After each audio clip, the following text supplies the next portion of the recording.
নবীর গোলামিতে তোমার কলিজায় আগুন লাগে। যে নবী চাইলে সৃষ্টির শ্রেষ্ঠ বাদশাহ হয়ে থাকতে পারতেন, দিনের পর দিন না খেয়ে থাকছে। যে নবী চাইলে উহুদ পাহাড় স্বর্ণ হইয়া নবীর পিছে পিছে ঘুরত, আমার ওই নবী দিন দিন না খায় পেটের ক্ষুধা নিয়া ইহুদির গুহা থেকে পানি তোলার চাকরি নিছে রে।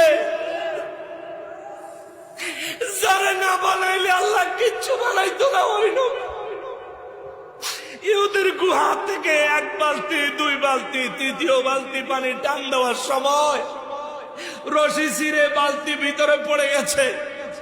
ইহুদি আইসা রহমাতুল লিল আলামিন